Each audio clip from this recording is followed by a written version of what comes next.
What's up, everybody, and welcome to another episode of the Fitness Oracle. This is a long form episode. So, today's episode, we sat down with Rich Cadden from York, the UK. I actually messed that one up a little bit, so I apologize to my new friend, Rich. Um, he is a two-time world champion in Muay Thai, back out in Thailand. Now he has a gym in the UK called the Chok D Training Academy, where he's a performance coach and trains Muay Thai fighters and all that. He also is the CEO for Star Performance Mind Coaching. And we go into a lot into this episode. We go into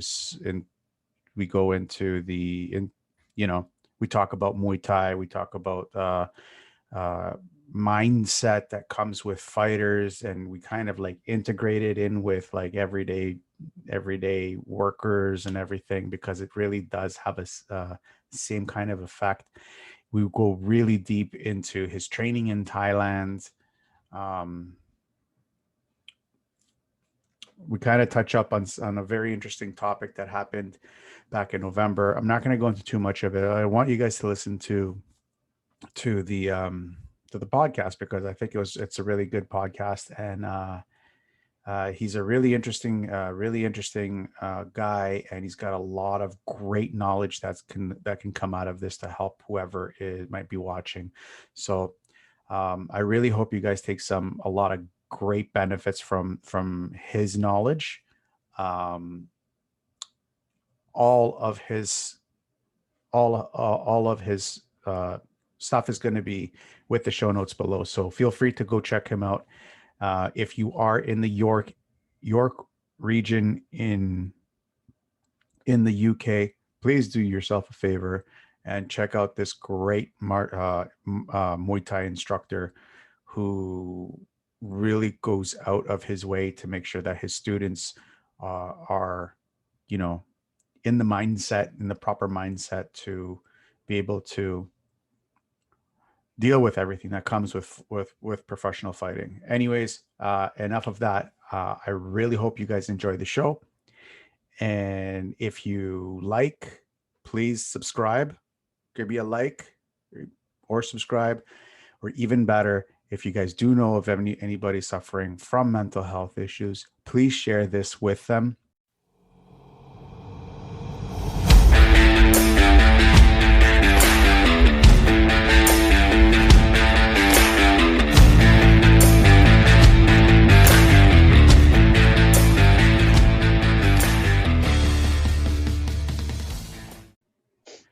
Welcome to the Fitness Oracle, where we have real conversations with real people just like you, with real stories just like yours, and this is one of their stories.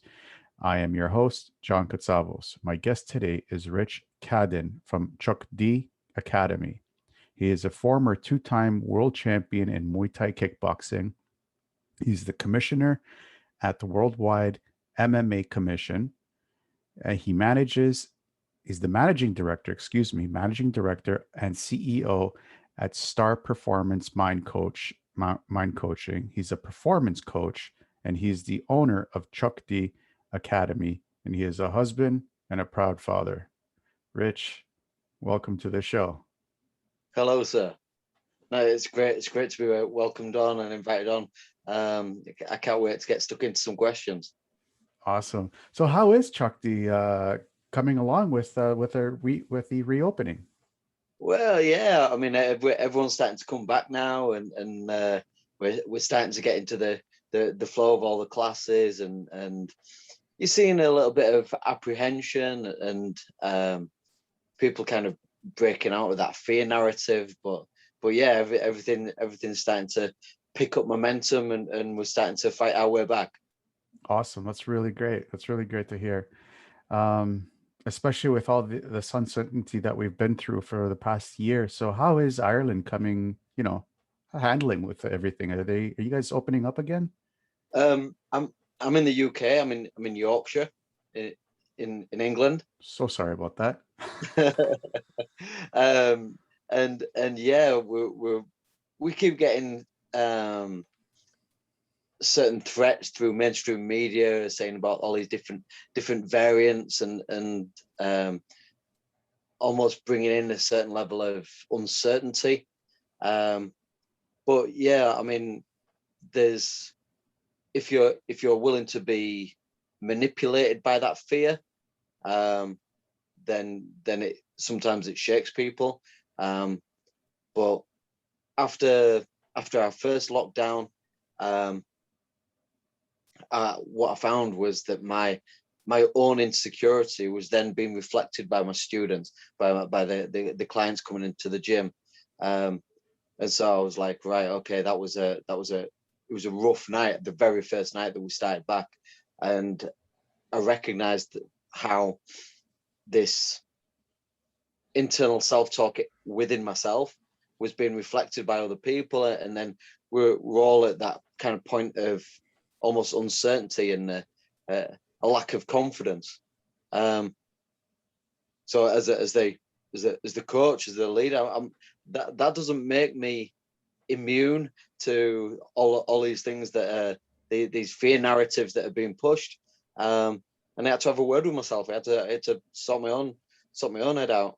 And yeah, now that we've changed that around, and people are kind of more relaxed about coming into the gym, and they've got confidence and belief in our systems and protocols. Yeah, we're cooking on gas now. That's amazing. I'm so glad to hear that. I wish we had the stuff to do, that here, because I miss my martial arts too. Yeah. I mean, it has been tough.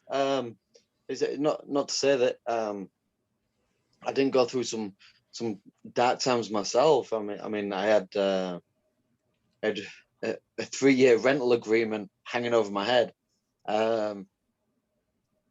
We were talking in the region of like £80,000 that I was liable for. That if my gym closed down, the landlord could still come after me for £80,000. It was yeah, it was a bit twitchy, a bit nervous. Wow. But we was able to turn it around, and we adapted the business. My wife, she works with us at the gym. She took a really strong lead on that, and yeah, she's to be honest, now she's recognized the benefits of like online coaching, and she's reaching hundreds of women now through this online medium, because they don't have to come to the gym, and it fits in with the like mum's busy lifestyles. Well, that's amazing. That's really So amazing. yeah, we've been able to drag some positivity out of these restrictions. Great. That's always a plus when you can pull something negative out of, well, when you can pull something positive out of a negative situation. Certainly. I've never competed in martial arts, but I've been in martial arts in and out since I was 8 years old. It's almost 34 years now. Don't do the math. I was going to say 24. But what was the biggest struggle that you've had on your journey up until the point where you got to your first world title? Because that's a huge accomplishment for any martial artist, like getting that first world title. Yeah, I mean, like I say, I started with a few different martial arts. So I started off in judo. Had a play with kickboxing and Aikido jiu-jitsu and a couple of others, before I found Muay Thai, and I essentially found Muay Thai pretty late. I started Muay Thai when I was 18. And a lot of people were saying, oh, well, Thai boxers, they live a hard lifestyle, and you're pretty much retired by the time you're 26, 27, 28. So it's only a short career. And so I think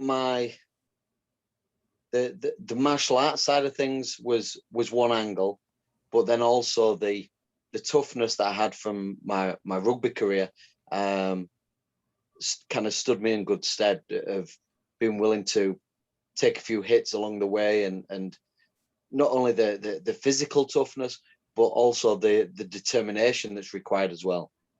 I think that's probably one of the biggest lessons that I had to go with along the way. Funnily enough, I was just talking to Liam Harrison this afternoon. He's one of my stablemates, and we was talking about one of our Thai coaches, and he was absolutely brutal with our level of competence when it came to Muay Thai, and he's got his own percentage scale of how good you are as a Thai boxer. Now, if you're winning, if you're winning like European, like national European world titles and things like that, you're thinking that you're getting kind of pretty much there. But even after winning my first world title, I went back. I was talking to my Thai coach Rajasak, and he was like, "Yeah, okay, first world title, you're 50%. You're 50% of it on your journey." It was like, wow, okay. So all this, which you think is like a peak, is then saying that you're only halfway there.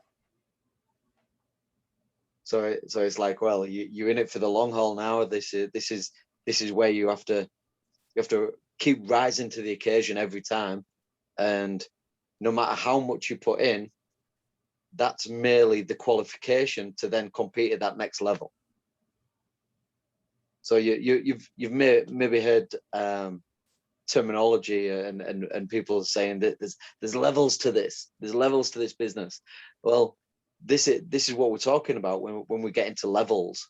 In order to qualify to that next level of competition, that's the level of commitment that you have to put in, and that's only the entry level at that next height, that next stage. So just finding that mental resiliency and toughness to roll with that is a massive thing, and I think that mental toughness has to be has to be one of the biggest lessons. I think that's so true in so many different ways, because I'm like that. Like I'm always looking at the next peak. But do you think that it's important that once you reach that peak and you're looking at the next mountain ahead, it's important to start celebrating? Like when what was the feeling that feeling that you had when you won that first title? Yeah, I mean, it was funny because I'd been out in Thailand for around a month at that point. I was living in the gym. I was training 6-7 hours a day, so I'd do like 3 hours on a morning and then 3-4 hours on a night. And I was one of the only Westerners there at this time, and there was one Australian guy that they used to come in and train out every now and again. I'd maybe see him maybe once, twice a week, but that was my only contact with Westerners, with English speaking people, and that in itself made me very almost introvert and very kind of self-reflective. But the beauty of fighting for this world title, fighting at this elite level, is that the fight was streamed on Thai Global Network. It's an international TV channel. It was beamed to 50 odd countries around the world, and unfortunately, my friends back in the UK had the Thai satellite TV station, and they were able to tune into it.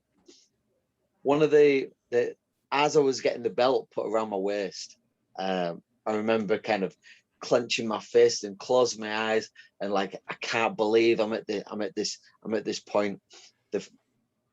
And my one of my friends, he sent me a text afterwards. He says, "I saw you mouthing the words, I can't flipping believe it." And I kept that on my phone for about 10 years. It was one of those kind of fantastic moments that couldn't have been captured in any other way. Because, like I say, I hadn't spoken to any of my friends for around probably 6-8 weeks at that point. And yeah, just to get that text message and see it on like international TV, where it was fantastic. That's great. And then the reality came in saying, the next peak is right there. Well, at what point in that journey between you realizing that there's a higher peak to from you celebrating, like how long did you take to celebrate that one victory? Well, in Thailand, the Thai boxing is it's a business. In the UK, within the camaraderie within the gym, our coach Richard Smith always used to say, you get the 24-hour rule. Within that 24 hours, yeah, if you win, you're fantastic. We'll blow sunshine up your ass for 24 hours, and fantastic, well done. Now it's time to move on. But in Thailand, because it's a business, you get about an hour. You get about an hour of grace. You get about an hour of compliments and congratulations and pats on the back, and then you wake up the next day and it's back to business. So yeah, I mean, it's you don't get much time to celebrate because there's such a fast turnover, a really fast turnaround, and the association wanted me to defend the world title every 3 months, because I was unable to. I was able to do that for the first defense, but then I wasn't able to defend it after that. So I ended up getting stripped of that first world title, and then I had to win it back again. Like for me, that's one of my things. I like to do things in twos, just to prove that the first time wasn't a fluke. So yeah, it's a high pace, and you don't get much time to rest on your laurels. That's cool. That's cool. So what eventually got you into Muay Thai? Yeah, like I say, I was into I was already involved with martial arts from a young age. I did judo from when I was about 7 or 8 years old. I played rugby, so I was always kind of a rough and tumble kid. And yeah, it was just that kind of constant pursuit of better. I was always looking for that, looking for that next challenge. And then when I left judo and my rugby contract got cancelled, I was like, well, what's my next stage? Where is my efforts going to be best rewarded? And this is when I started looking around, and it was around this time that so that'll have been probably around 96, 97. And around this time, like, UFC was just kind of kicking off, and I picked up a video in one of the local stores, and it was the Valetudo Championships. And watching these Valetudo fights on VHS, It was a light bulb moment that there's like these other avenues, and they started talking about Muay Thai on there. A lot of the Brazilian guys on the Vale Tudo World Championships were coming from a Muay Thai background, and I was like, okay. So I started doing a bit of digging about Muay Thai, and the only thing that was in my local city at that point was kickboxing, and that was my only avenue. So I started off kickboxing. I enjoyed that. I continued to kind of push and look around for these Muay Thai clubs, and then I ended up connecting with a guy who ran one class a week at the sports hall down in the centre of town. And I said, well, this is what I'm looking for. How can I get to a level where I can compete in this? I need to be training more. He took me through my first couple of like amateur fights, and then says, well, because you're pushing so hard, I'm going to have to take you over to Bad Company gym over in Leeds. And then that's when I started training. And this was my constant back and forth up and down the motorway. It was around about a 45-minute journey down to the next town to get this Muay Thai training, and everything kind of grew from there. Nice. So sorry, go ahead. So yeah, that's basically how I really started. Well, I was introduced to it in my hometown, but my professional Thai boxing career kicked off when I started at Bad Company. Cool. I got into Muay Thai because I saw a movie. I thought it was cool, and I'm like, all right, time to check this out a little bit. Spent 6 months in it, and they brought out the baseball bat, and they're like, time to work on your shins. I'm like, no, it's not. Not time to work on my shins. Bye bye. Yeah, I mean, like for me, I was very quickly going out to Thailand, and I was getting involved in the training over there, and at no point did anyone say about conditioning your shins and things like that.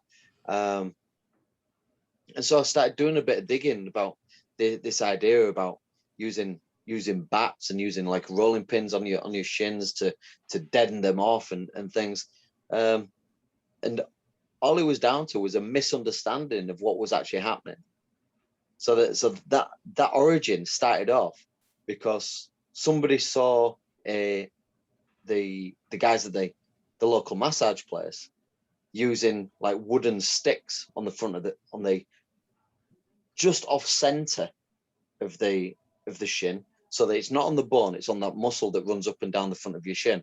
So if you just put your hands on the front of your shin and flex your foot up and down, you can feel that muscle working. That's the muscle that they were actually massaging, and they were trying to massage out any knots or any tightness there that you get through shin splints and things like that when you're doing lots of running and things. It's that muscle that gets worked. So because of this average, like normal conditioning, and also the self-care and repair of the body, people thought that was deadening the shins, when in actual fact it's just massage, and it's just saving the thumbs, just so that you don't have to exert so much force with the points of your thumbs, and your thumbs don't get tired. So it always makes me laugh when people say about deadening the shins off and like battering their shins up and down with bottles and sticks and stuff like that. It's like, we need a little bit more education around this. And thank you for that, because I did not know that. And I know, like, I've in my personal training practice, I specialize in muscle in rehab, post rehab. And I know the muscle that you're talking about, it's called the anterior tibialis. And yes, it is the number one cause of shin splints if it's not treated properly. And I did not know that. So yeah, thank you for yeah, that. This is what we're talking about. This is infotainment. Yeah. This is awesome. I love it. You lived in Thailand for a little bit. Um, Yes, I did. Yeah. I've visited Thailand and I noticed, I think it was somewhere on your Facebook feed where I saw you saying like you were like the only Westerner that didn't really get taken by Bangkok, quote unquote. And it's Yeah, yeah, easy. I'm telling you, it's easy to be taken by Bangkok. yeah. Like it was a big joke when we had the when that became a thing on the Hangover. Like Bangkok's got him now, and things like that. It was hilarious. But yeah, I only found that out when I started sending my students out to Thailand, because I've still got really close links with Jitty Gym, and that's the gym that I always go and train at. Um, still close friends with Jitty and all the guys over there. Um, but when I sent one of my guys out to train, he was by himself, and he was expecting this kind of same level of kind of training dedication. I said that it was game to fight and everything, and so he was spending more time around the gym, and this is when he started to get into more conversation with Jitty, and obviously my training ethics kind of came up, and this is when the message went out there that yeah, like even some of the kind of elite guys get sucked into the party lifestyle, but like I suppose this is where my geeky side comes in, and I'm really really disciplined towards my training. That's it takes a lot, I'll tell you. Like Koh San Road is easy. Like it's Oh easy to yeah, get consumed by Koh San Road. oh yeah, yeah, definitely. I mean, well, so my boys were dragging me out down Sukhumvit and down Soi 4 and Soi 7 and stuff like that. And yeah, there's a lot of party joints down there around Cowboy and stuff. Like, yeah, let's just kind of leave that. Let's push that to one side. It's good to know that it's there, but I'm here for a purpose. I'm here to train, and so I was able to kind of put that barrier in place.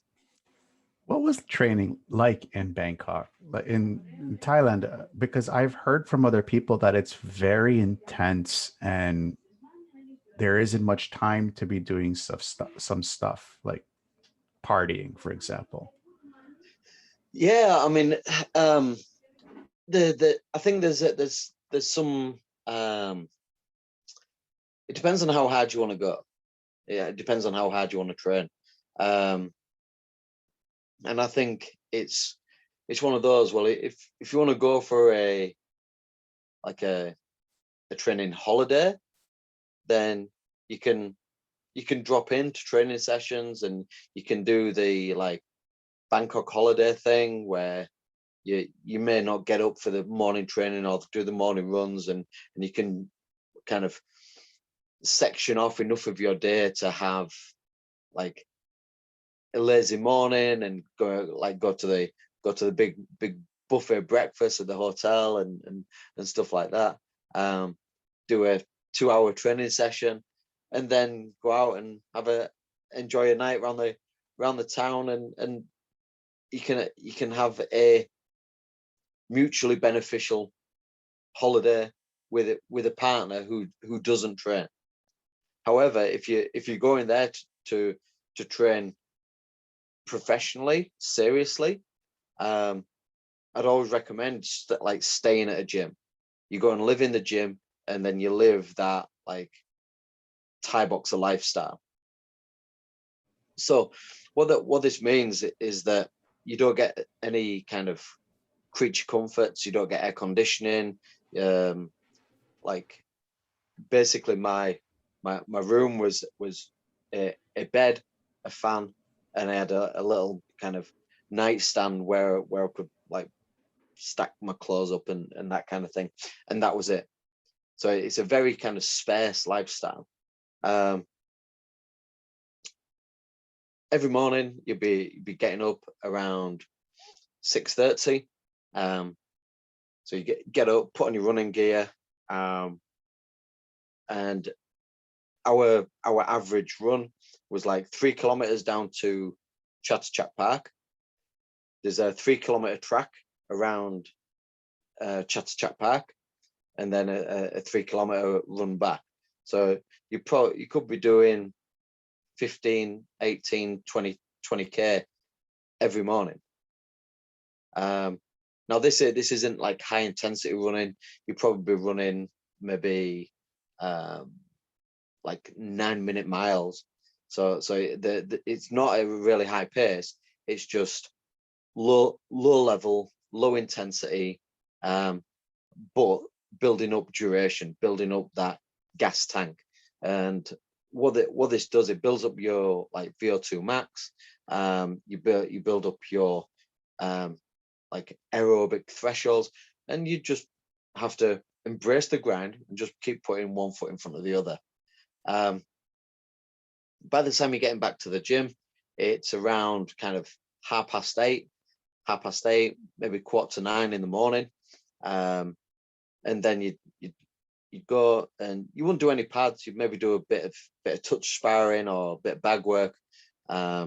You'd do probably 300, 400, 500 sit-ups, chin-ups, maybe a bit of bag work, stretch off, and you'd be finishing off training around like 9:30ish.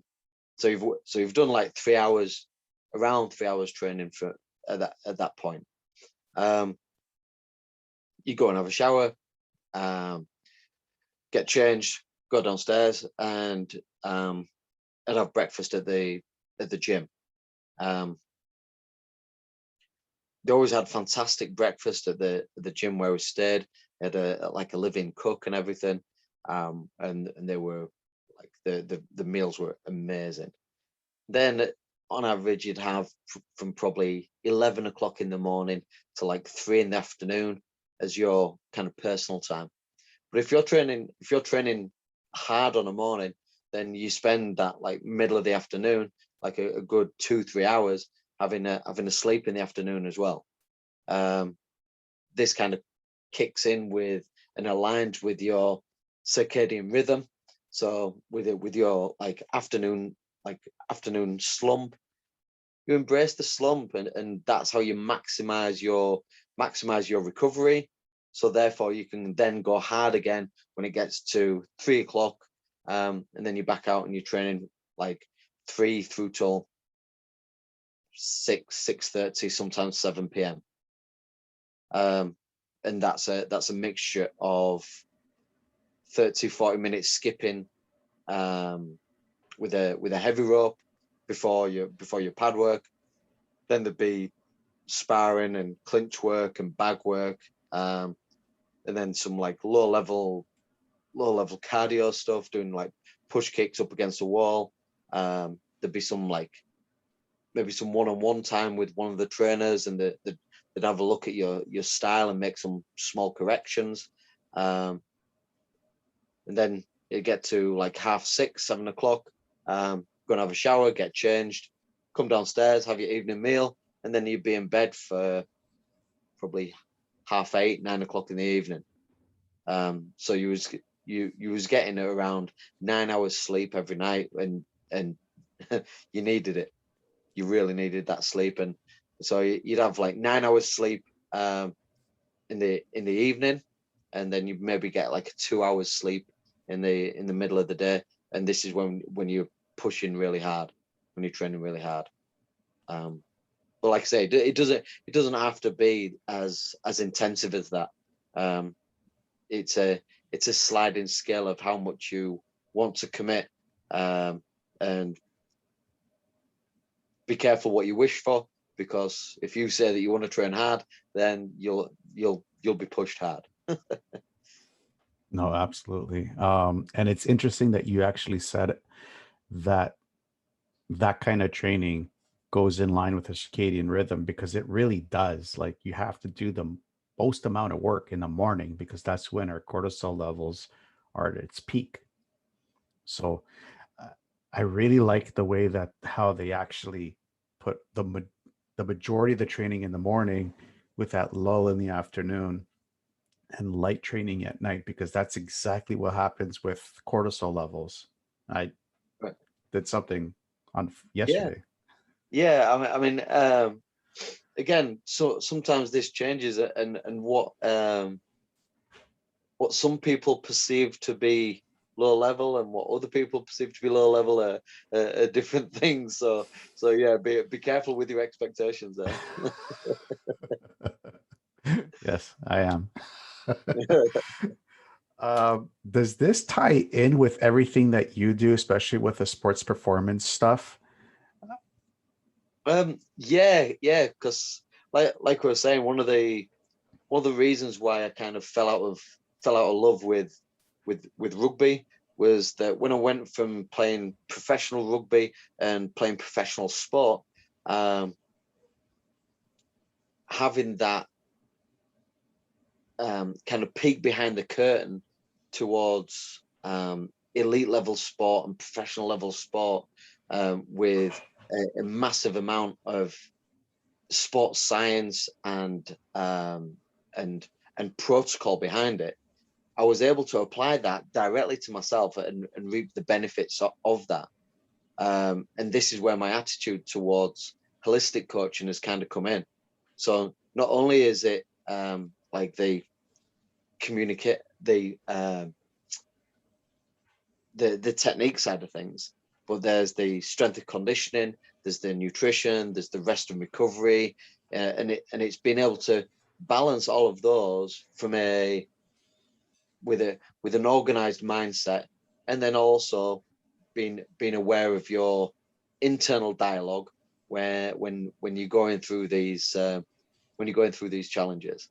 And like I said, this is where I kind of reap the benefits of it, of the professional coaching from rugby, being able to apply that directly to myself, when I moved over into and applied it in Thai boxing. Because this is like a extraordinarily complex and massive subject when it comes to like peak physical performance. Like, what area do you specialize in this?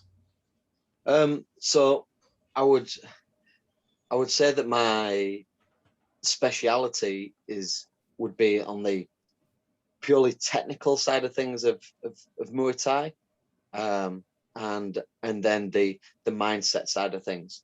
So the internal dialogue, the kind of reframing of ideas, and challenging beliefs around what you think is the correct mode of action, um, and then leaning on the coaching style as well. So within my coaching, I have a trinity. So my trinity of beliefs around coaching is that it's all about relationships.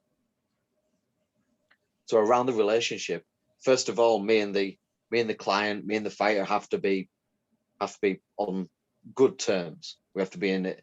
We have to have the mutual respect and have a freedom of conversation there, and there's a balance within that. Secondly, is about the client or fighter putting in 100%, so they're being judged on effort and rather than results.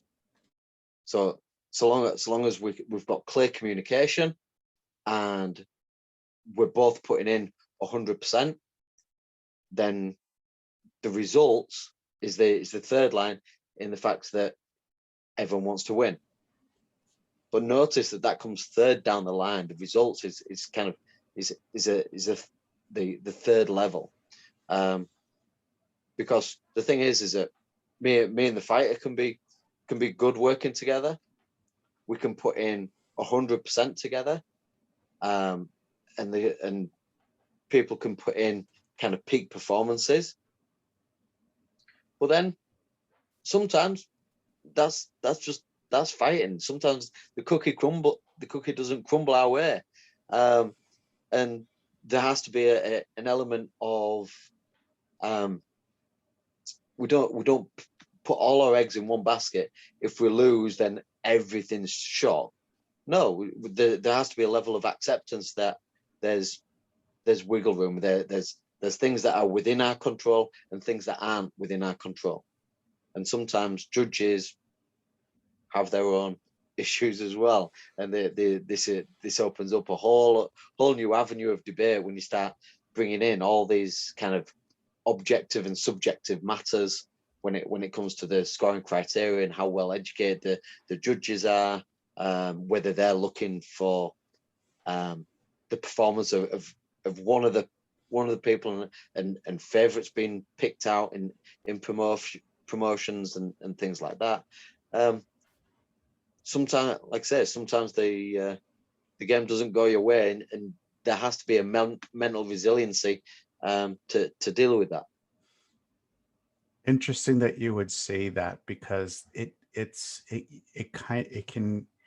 because something like this can actually fall directly in place with somebody working in an office where, you and your supervisor may have a great idea, but then you take it to your manager and then all of a sudden he's like, no, I don't like it because of whatever.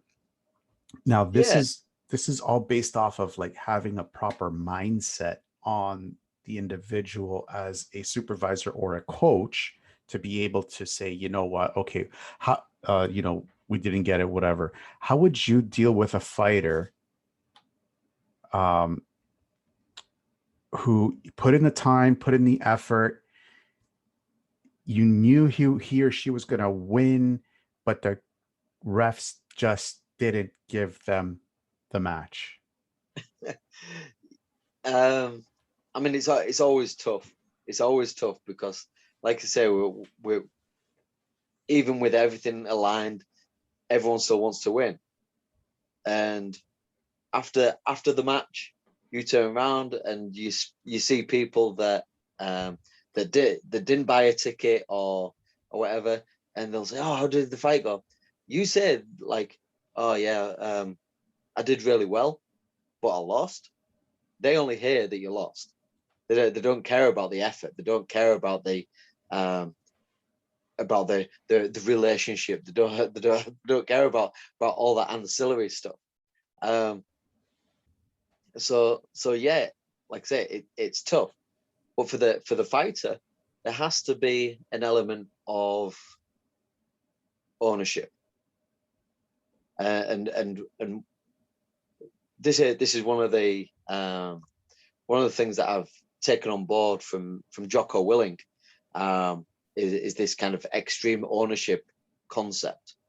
So and even when things don't go to plan, even when things don't go your way, there has to be a certain level of ownership in order to kind of get past that. So if there may be things that you're just not aware of, there may be angles towards the promotion. So prime example is that at the moment I've got a fighter that's getting ready to fight on a certain promotion, and the promoter chooses who he wants to nurture as a star, and then he only promotes one person out of the matchup. Therefore, that's already influencing the judges to say this is the guy to watch out for. The other person is just like a co-star. They're not the lead star. So there's subtle influence that's involved in the promotion idea, and we have to understand that there's a certain mentality and influence that's involved around that. So that's the roles and responsibilities of the promoter. So when we can get justification for maybe a skewed result, you say, right, okay, well, if this is what we're up against, then we're not going to have to leave it to the judges. Even though you may know that you've done really well and you've won the match and you've obligated your your roles and responsibilities as a fighter. You've checked all the boxes on the specification of the rules of how the fight is going to be judged. You leave it to the judges. This is where the twist of ideas can then come into play. So you're going to say, well, I don't trust the level of judging that's been applied, so I can't leave it to the judges. So even if you know that you're winning, you're going to have to make it super obvious. You're going to have to find many different angles in order to sway that judge and that influence. If this is happening in the office, managing down is easy because you can be authoritarian and you can tell people what to do. Managing up is difficult because you don't want to offend the ego. You're going to have to be very delicate with how you challenge. And when you're challenging a mindset, say, well, I think there's alternative ways that we could go about this. Well, no, we're doing it this way. Well, if we go about it and do it this way, then I can see potential problems along the way, and you can start flagging up areas of conflict. This is, like I say, at the moment I'm just kind of spitballing ideas. So great. So there's certain challenges that you're going to have to put in, but then being able to do that in a linguistically soft way.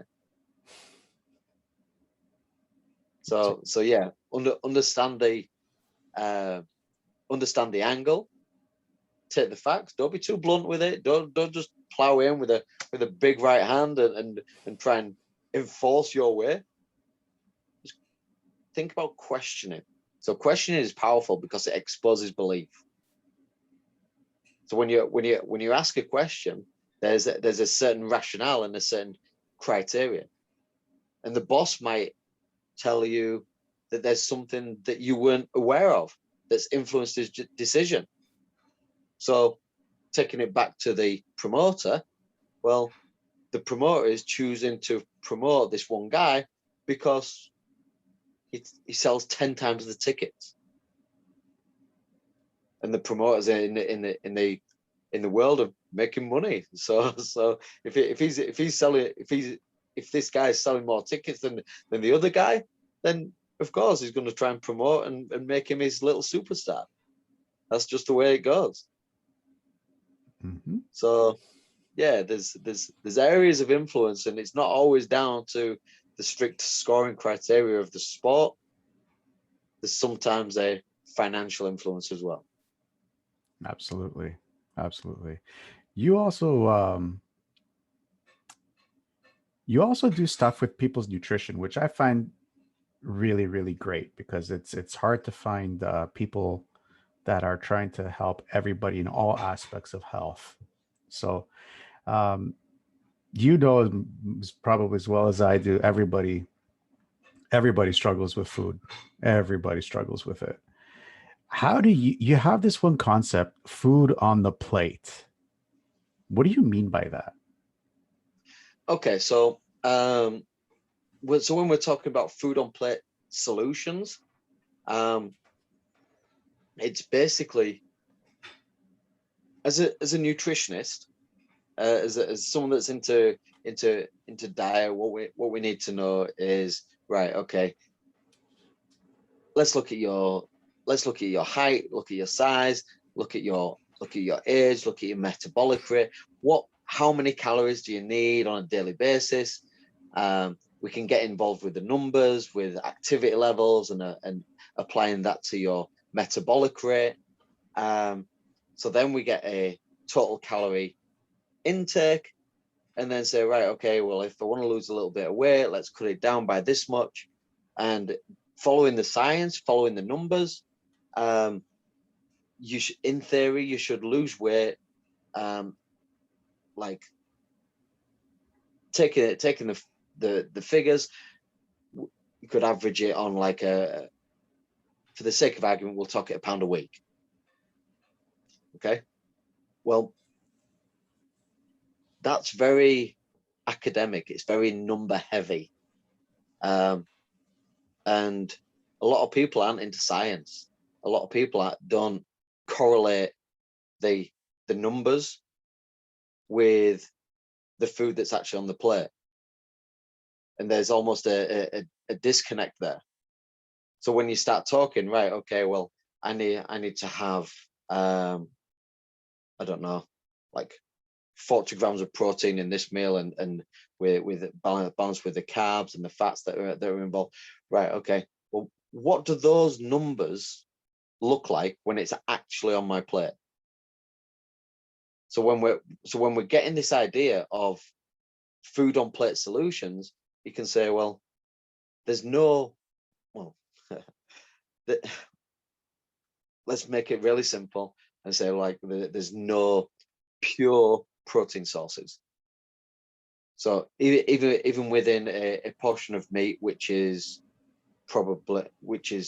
protein heavy and protein dense, there's still elements of carbohydrate and still elements of fats within that portion of meat.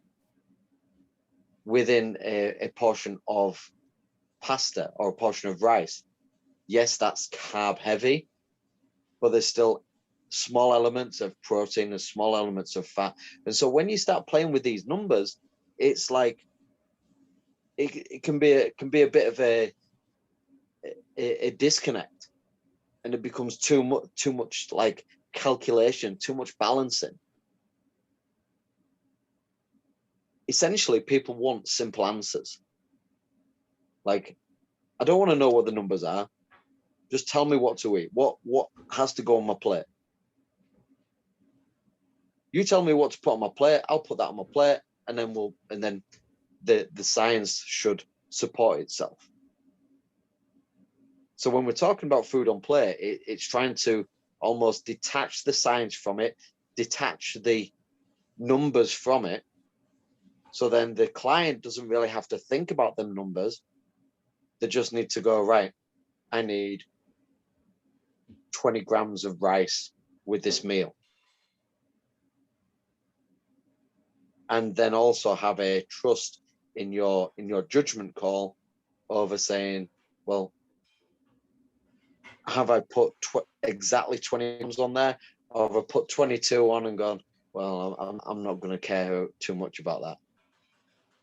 It's the level of detail that you apply to the food on plate solutions, which therefore gets the results. And this is what we're trying to essentially get to, is make the answers simple. So therefore, when there's less thinking, there's just adherence to the protocol that's been established. I love it. Simplicity at its finest. And that's what I picked up. I'm like, that's beautiful. That's amazing. That's great. We're gonna be switching gears a little bit. We're gonna be talking about the ACA and the UFC commissioning. Um, I don't know if too many people out there know what happened. I think it was back in November with ACA 100 with Yeah. Nurmatov's passing because of the stroke, I think. Do you think that this put a dark cloud on the sport? Obviously a very terrible time, and yeah, it's tough to talk about. I mean, it was at the ACA 100. It was in Grozny. It was in Chechnya. The president was there. It was a high level event, and yeah, it's always sad with any level of passing, but then also the adherence to following the like weight loss protocols, weight cutting protocols. I don't know don't want to get involved with the I don't know the full modalities of what was kind of established in the reports afterwards. But whenever there's a passing, it's always terrible. Yeah. It always every time I hear something like this coming out of the fighting world, for some reason there's a whole bunch of people on one side saying, oh, they should ban this, they should ban that. It's like, well, in the past 10 years, there has been one hockey player that passes from a heart condition coming off the ice, sitting on the bench. And we don't hear about anything like that in mainstream media. But something like this happens in the fighting world. It's like everybody's coming down on it, and nobody really understands the importance of martial arts in men's mental health. It's critical for us to have this kind of expression of self. Like, I've been in martial arts my entire life since I was 8 years old. If I didn't have martial arts, I would not be sitting here talking to you right now. Yeah. And this is one incident in thousands of fights that are happening around the world on a monthly basis. And it's like when they put this spotlight on it, it's like, yes, as you said, it is a sad, tragic event that we lost a human being. But to put the spotlight on an event that did this is wrong. In my eyes, it's wrong. Yeah, I mean, it's not the sport, it's people. And people are always going to try and win, and they're going to try and find ways of looking for an advantage, and this may be through weight cutting protocols and things like that. But then at the end of the day, this isn't tiddlywinks. This isn't checkers. This is full contact competition. This is full contact fighting, and the risk is part of the allure. I mean, I feel difficult. I feel awkward kind of talking around it, because there's elements of kind of toxic masculinity and bringing bravado in and stuff like that. And like to kind of term from Point Break, he said it's not tragic to die doing what you love. Well, there's elements of that, but it's still tragic. And yeah, I mean, there's some, even in modern day combat sports, we've still got warriors out there, people that are willing to put everything on the line, and they're willing to take risks. And I haven't seen anyone achieve anything through levels of mediocrity. So I always say to keep pushing that window, and the science has to adapt and support us in this pursuit. Only last week I was talking to a kickboxing promoter, kickboxing official, who was talking around chromatocaudosis, so the like sudden death syndrome, and saying that this happens with impacts to the chest, and saying that this is just as dangerous as concussions. Well, he was banging this drum about sudden death syndrome, because he's been in it, and as soon as I found that out, I was like, okay, I understand it. It must be, it's tragic that you've had to go through that. My deepest sympathies. But when you look at the facts and figures of the situation, I hadn't heard of this in 35 years of martial arts. He told me about it, but it was never publicized. And it's like I say, it's tragic. But let's not have knee-jerk reactions to freak accidents. Let's look after people that have on a risk assessment form, when you've got the potential damage over the regularity. There's more regularity of a concussion and head injury. Yes, it's not getting to the point of fatal, but it's still causing brain damage and degenerative brain disease and things like that. Now, the studies are showing that there's there's a downward trend because of the level of science that's now been applied into combat sports. There's closer protocol over seeing that there are these dangers, and it's only through, like, over the past week, this is something that I've been touching on to introduce with some of my fighters, in that I'm doing concussion tests. So if I have a baseline of information, to assess concussion damage, so like these concussion tests are, how long can you stand with your eyes closed? How long can you stand on two legs without losing balance? How long can you stand on one leg without losing balance? How long can you stand on one leg on foam, on a foam floor? How long can you stand on two legs on a foam floor? Once you get this baseline level of data, that can then be used to measure if he gets concussed, or he suffers a head injury. Then we can keep monitoring that until he's hitting the same figures again.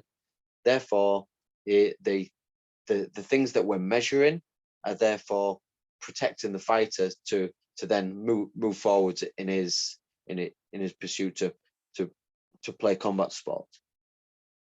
This is something that I wasn't introduced to. It was just a case of, right, okay, you've been concussed, 28 days off, and then you can get back into it. There was no monitoring over concussion injuries when I was competing, and this just shows the level of application to sports science that's now been introduced. You kind of just answered my next question. Is, do you think that the science has improved from back, let's say, 20 years ago, 10 years 100%. ago? Well, look, like I said, one of the things that that triggered this introduction is the stuff that I've been doing with UFC Performance Institute. I've got one of their manuals. They've just released their volume 2 manual, which analyzes all the data of all the fights that have happened between 2017 and 2020. So you've got 3 years of UFC fight nights and the numbered UFC events. Within that, they've had sports analysts breaking it down into modalities of how many punches are being thrown per round, how many takedowns from clinch, how many takedowns from range, what are the chances of submission, and getting all this data together to then extrapolate that down the line of saying, well, these are the injuries that are generally caused through grappling. These are the injuries that are caused through striking. What's the likelihood of all those injuries that happen through striking? How many people end up with a broken nose, with a broken orbital, end up with I don't know, maybe broken jaw or broken rib or something. So At the moment, I'm around 70 pages into this 480-page manual, and I'm going through this manual to say, right, okay, this is how it's going to now direct my coaching for the guys that I'm coaching. Say, right, okay, well, the majority of the time, 60% of the time in UFC level MMA fights, 60% of the time is spent striking. Okay, so that's how we tailor our training. 60% of the time you're doing striking to then what are the applications of that? Is it striking from stood up? Is it striking from the floor? Is it striking a grounded opponent? Is it striking to then get into the wrestle?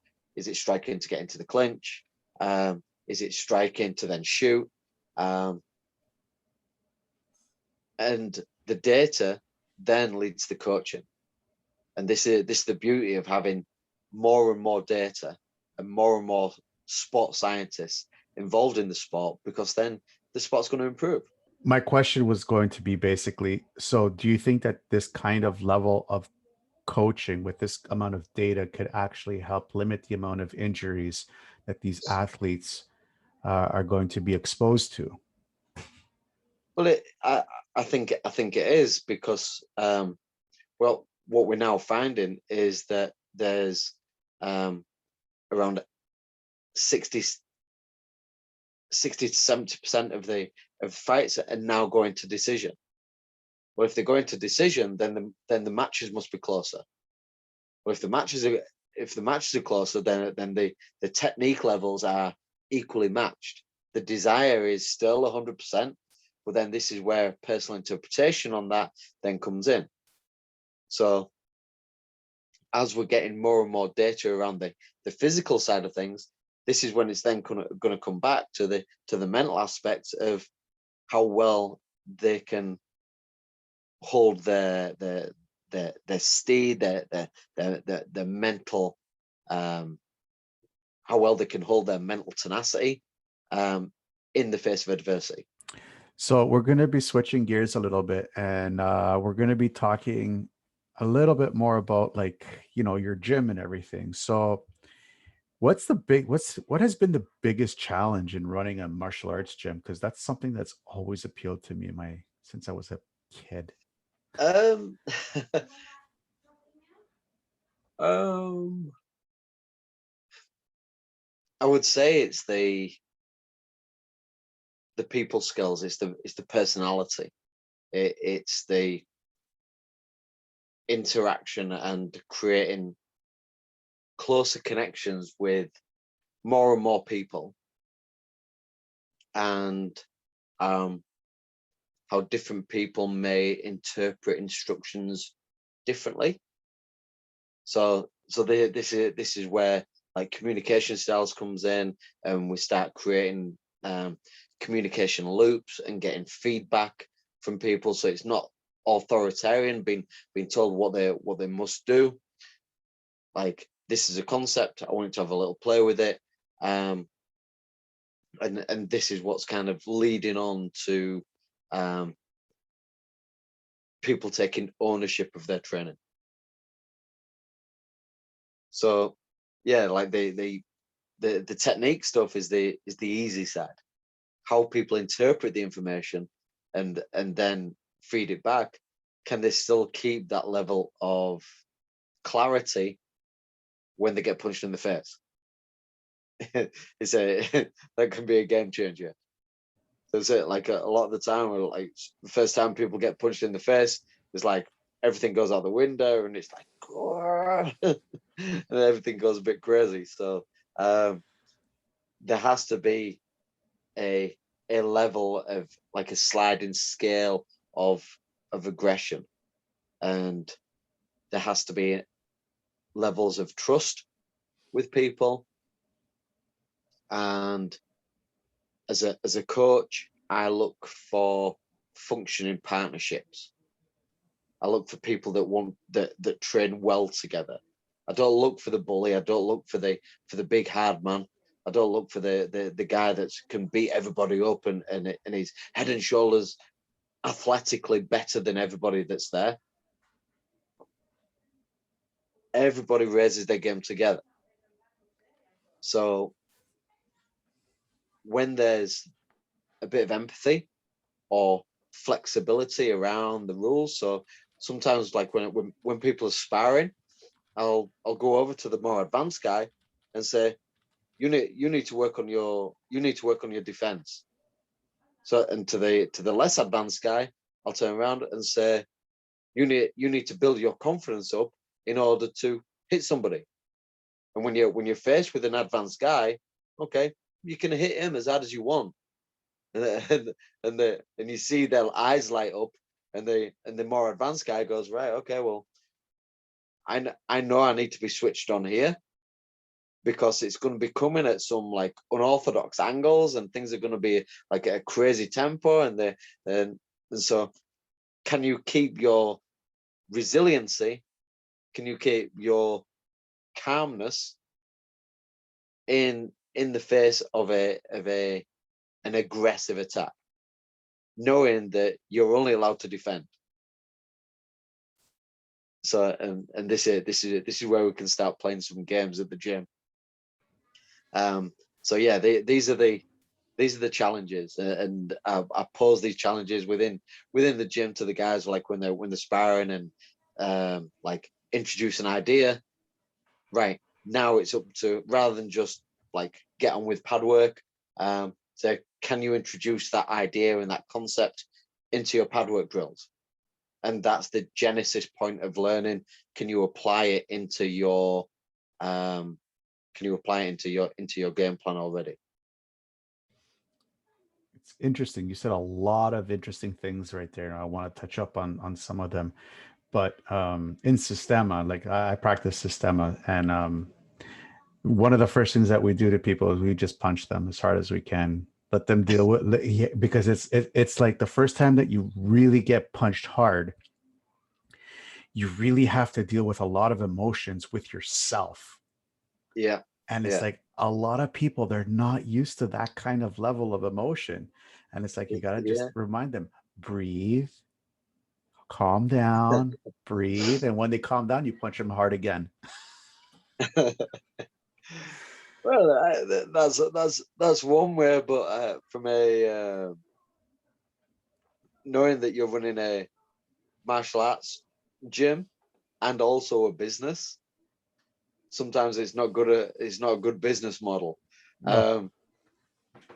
So I like from a I think from a coaching perspective, I sometimes come depend on the individual. I sometimes come from a softer angle and say, right, okay, I'm going to touch you, literally touch your forehead with my gloves. I won't even feel the foam compress on my glove, and I'm just going to touch to your forehead, and they still blink. That blink is a reflex that we need to break. So can you keep your eyes open even when someone's just touching your forehead? And you'd be surprised at how many people can't keep their eyes open. This is the blink reflex that then gets amplified later on when they start getting hit harder. So then as soon as someone starts to punch them, they close their eyes. Well, that has to start somewhere.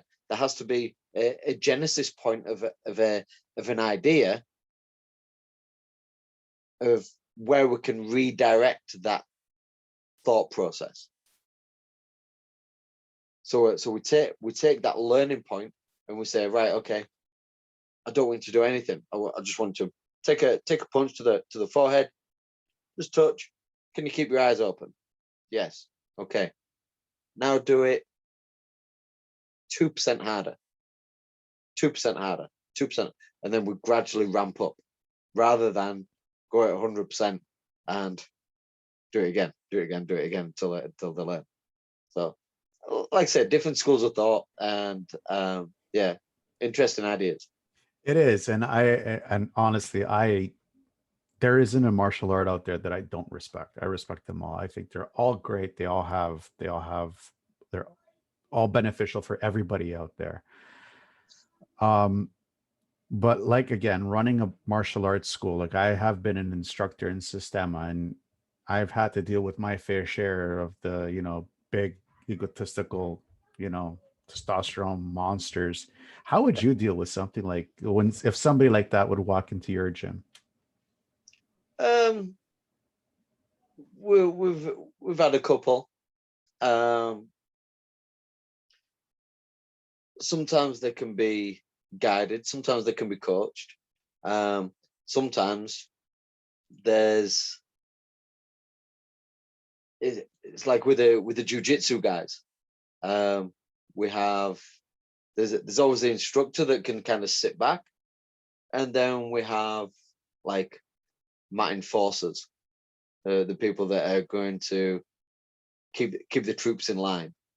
And they know their roles, and it just takes a little nod from the instructor to say, yeah, put it on him a bit, and then they're like, let him experience the pressure. And yeah, like I don't, I've I don't think I've ever had anyone kind of get to the point where things are just escalating beyond control. I think it's always been managed. That is a sign of a good teacher and a very good school. Because in my experience, teachers in schools that can't manage that, they're not very good. But if a teacher in a school can actually manage, the big guys, the egotistical guys, that's a good sign. So Thank you. Thank you. I had to choke the guy out. So I had to choke one out. Like he put me up on his shoulders, and I just literally just wrapped around and just choked him. And he fell. He was like towering over me. Anyways. Yeah. So you obviously still keep ties with with the school out in Thailand. Yeah. And you obviously understand the whole concept of, no man is an island.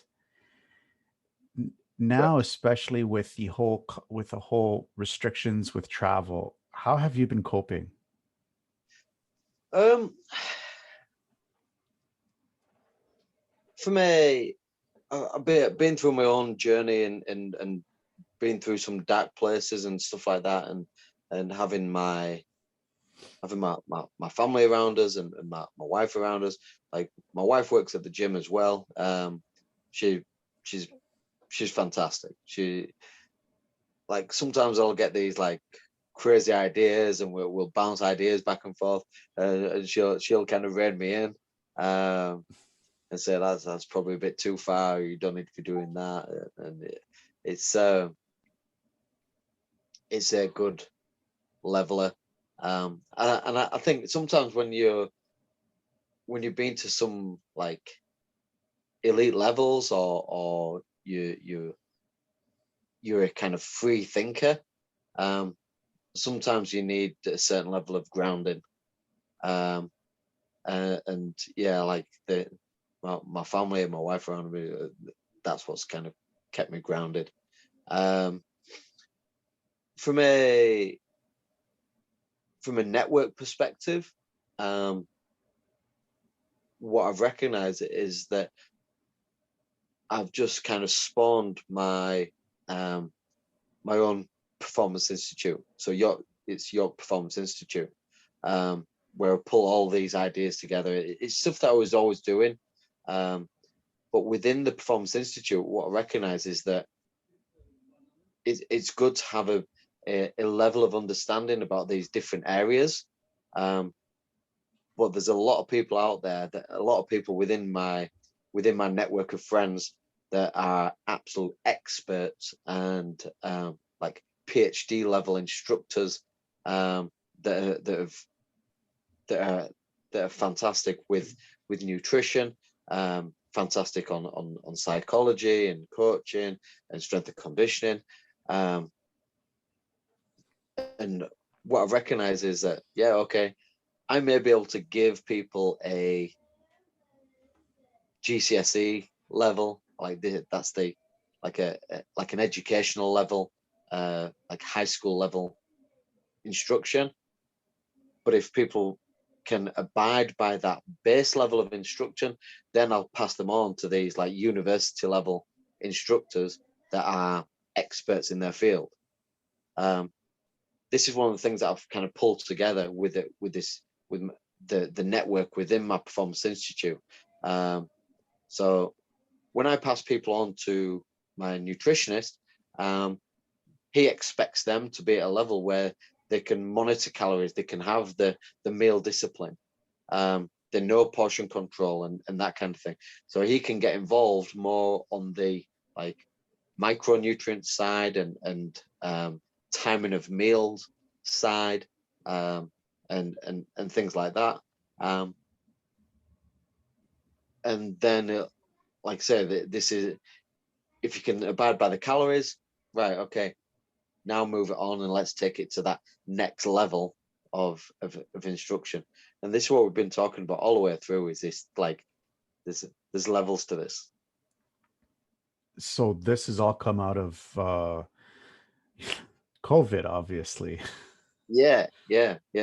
So a lot of people putting their information online, and doing online coaching and things like that.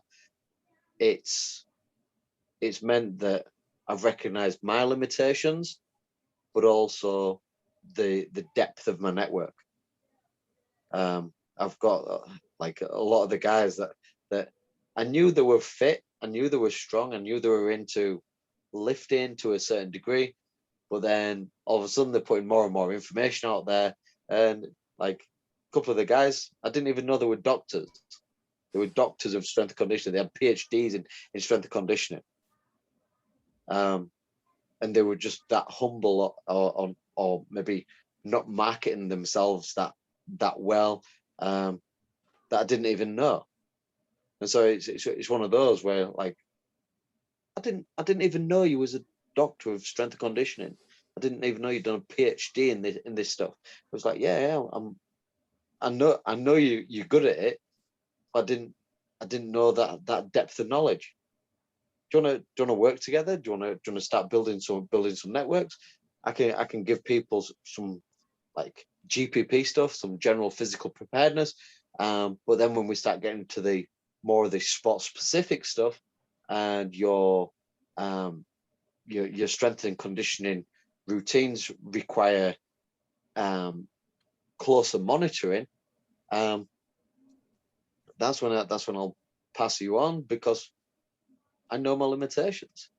And like I say, it is this close network that we've now got, where we can open this up for people, and even if I start people off with a base knowledge, then there's a time and a place to pass them on and say, well done, you've graduated this level of instruction.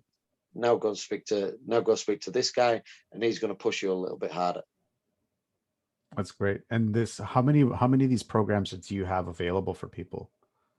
So at the moment we've got the strength and conditioning program, we've got the nutrition program, and I run the mental performance coaching program. Okay, cool. So we're coming close to the end of the show right now, and these are the six or seven questions that I ask all my guests, just to get your insight on some of these questions.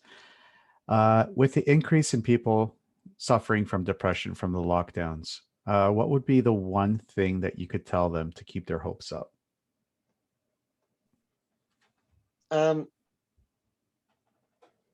Stay active, monitor your lifestyle, do a little system check.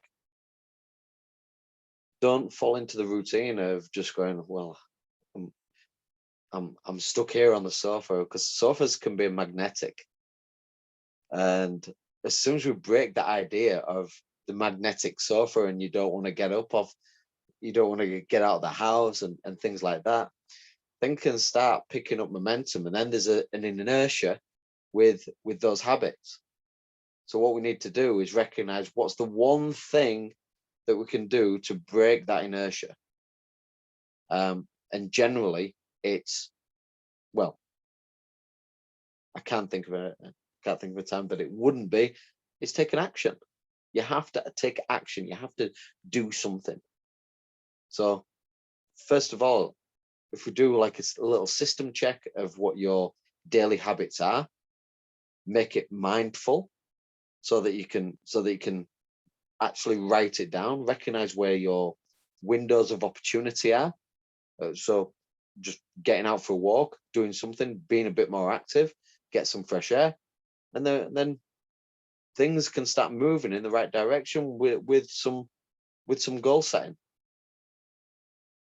That's awesome. Where do you see Chuck D Academy in the next 5 years? 5 years is a long time, because one of the things that I like being where we are is how quickly we can change direction, how deftly you can move.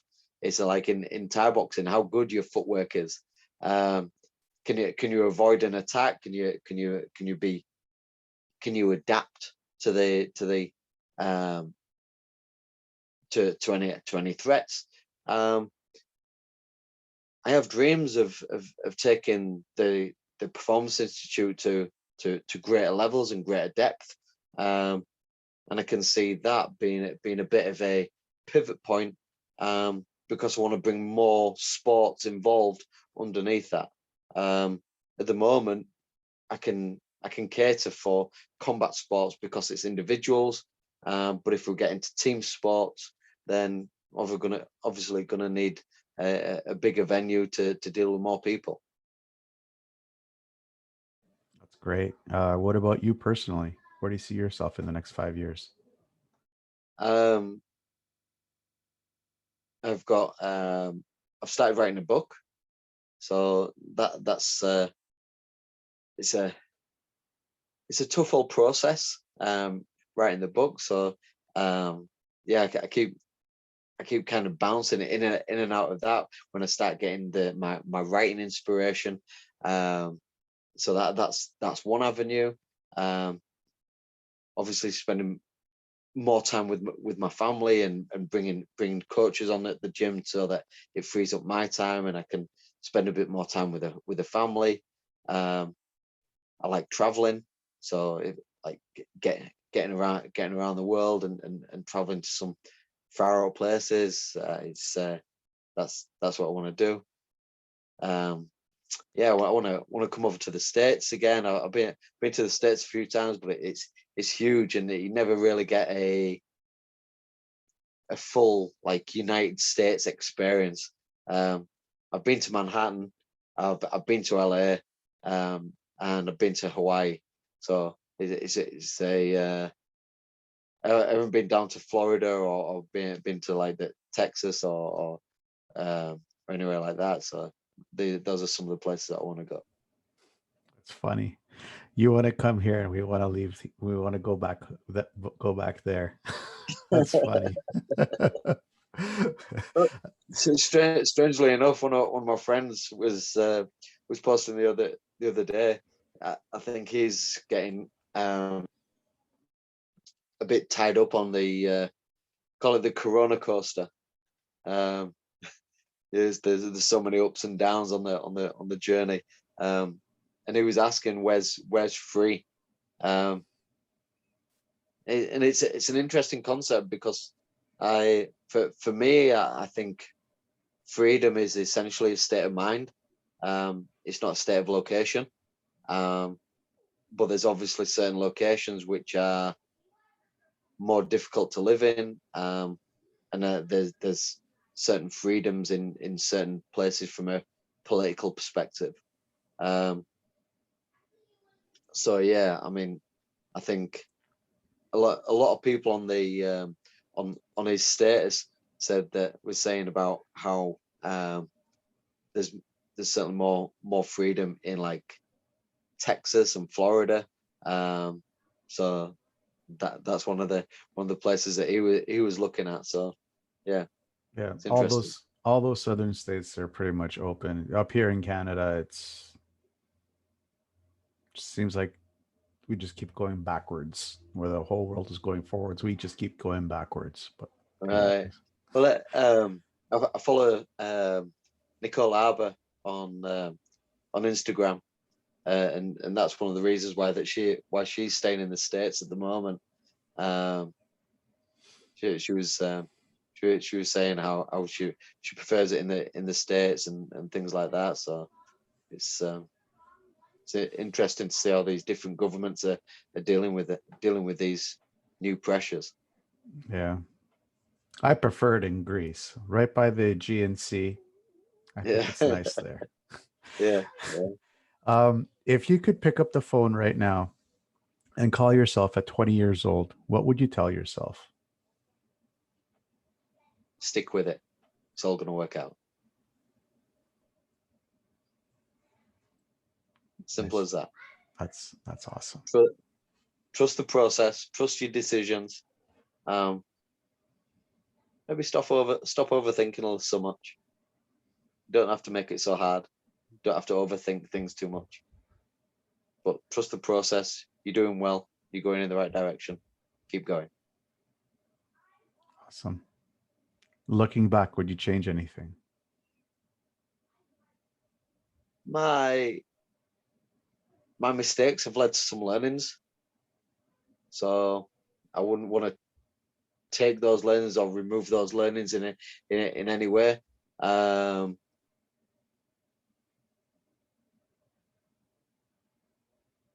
Yeah, so I don't think I would. I think the mistakes that I've made aren't necessarily mistakes. They've just, like I say, I'm reframing my mistakes into learning opportunities. And I've learned a lot of lessons along the way. So so yeah, it's all good. It's all good. That's awesome. Um, what keeps you up at night? Um,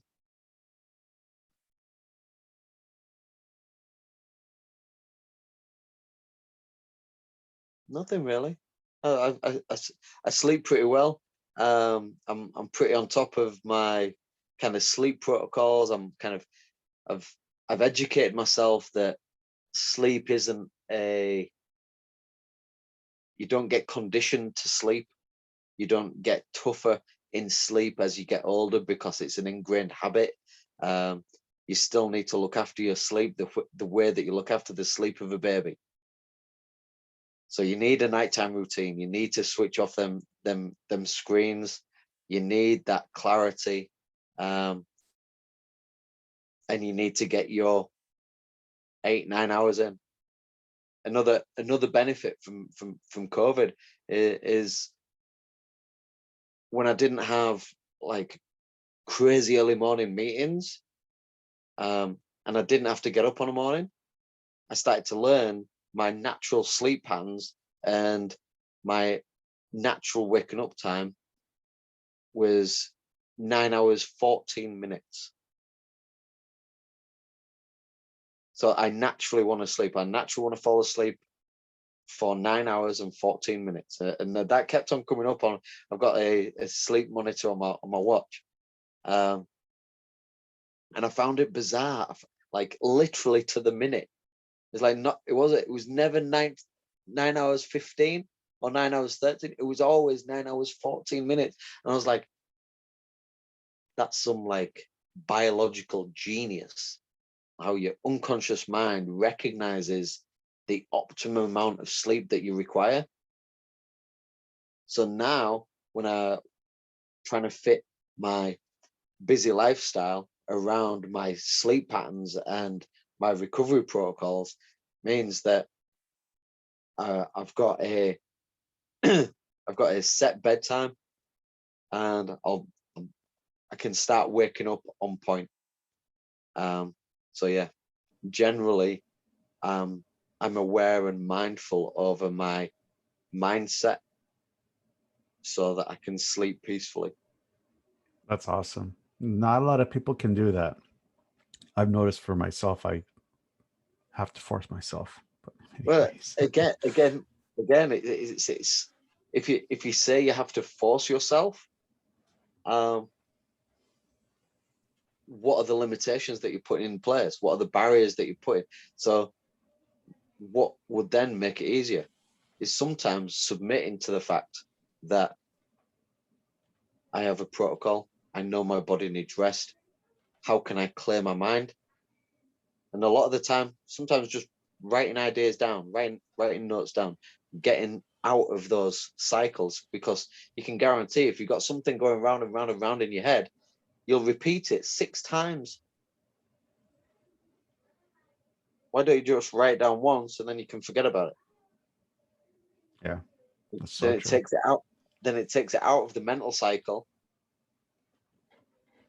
It's part of CBT, cognitive behavior therapy.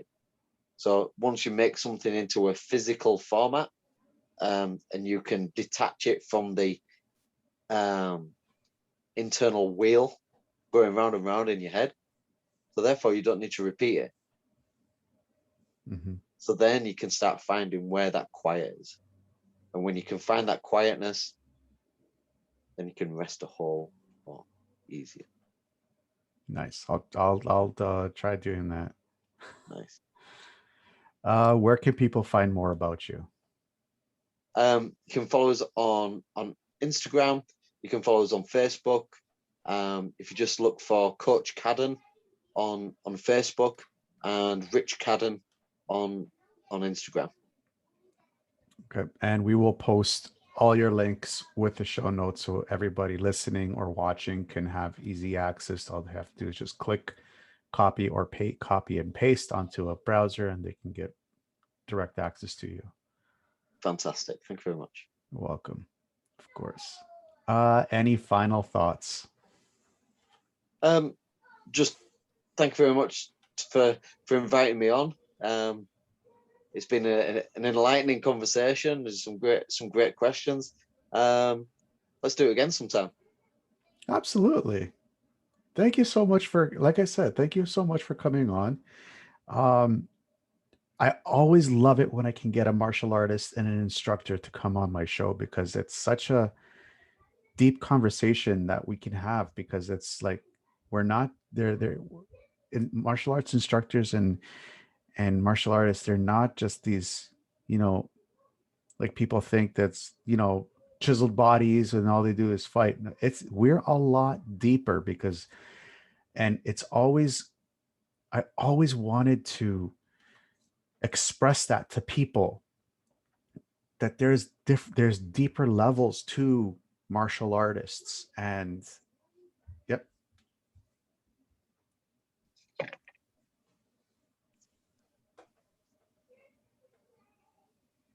that's exactly what I mean. That is exactly what I mean. And 4-hour work week, the tools of the Titans, Wim Hof method, like all we do is we dig deep inside ourselves to become better. And when I can bring martial artists on this show and show people that we are more than just, you know, chiseled bodies in a ring beating each other to a pulp. It's so much deeper. So for you to come on my show, I'm extremely grateful for you to be sharing your knowledge and everything that you do, your past experiences, where you're going with everything. I have no doubt that you're going to be reaching thousands of people, if not hundreds of thousands, potentially millions of people, and helping them. So I'm so grateful for you to come on and share your story with us. Thank you, sir. Thank you very much. Going through hard times is just a test. What you need to know is that when you get out of whatever you're going through, you will be stronger than ever before, and you don't need to go through it alone. Always know that you are not alone. Stay tuned for more real people with amazing stories that are just like yours. Until then, to everyone out there listening, I wish you a good morning, good afternoon, or a good night wherever you may be in this crazy world.